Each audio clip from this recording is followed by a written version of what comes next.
अस्सलाम वालेकुम वरहमतुल्लाहि वबरकातुहू। आज मैं आपको एक ऐसी शख्सियत के बारे में बताने जा रहा हूं जिनके अशार ने कौमों को जगाया, दिलों में आग लगा दी। इकबाल सिर्फ शायर नहीं थे, वो फलसफी भी थे, दानशूर भी थे और एक ऐसी फिक्र के अलंबरदार जिसने सोई हुई कौम को बेदार किया। इब्तिदा में उनके अशार हसन और इश्क के गिर्द घूमते रहे, लेकिन जल्द ही वो इस दायरे से निकले। कुदरत, वतन और मिल्लत की मोहब्बत को अपना मौजू बनाया और फिर आया वो वक्त जब एक नज़म ने इन्हें हर दिल की धड़कन बना दिया।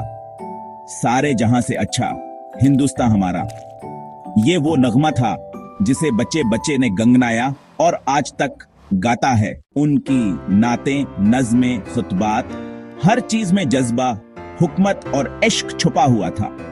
इकबाल अंजमने हिमायत इस्लाम के जलसों में अपने ख्यालात को अशार के जरिए आवाम तक पहुंचाते थे और फिर एक दिन वो वक्त आया जब वो महज शायर नहीं रहे, वो कौम की आवाज बन गए। इकबाल ने हमें शाहीन का तस्वुर दिया, मर्द मोमिन का ख्वाब दिखाया और सबसे बढ़कर खुदी का पैगाम दिया।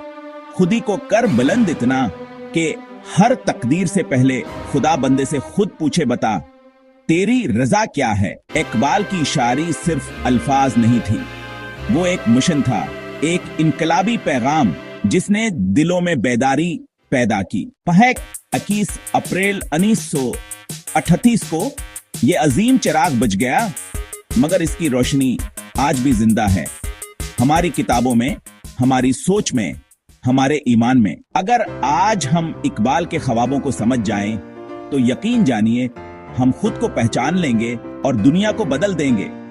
मैं हूं आपका नाम और ये था खराज अकीदत अल्लामा इकबाल के नाम।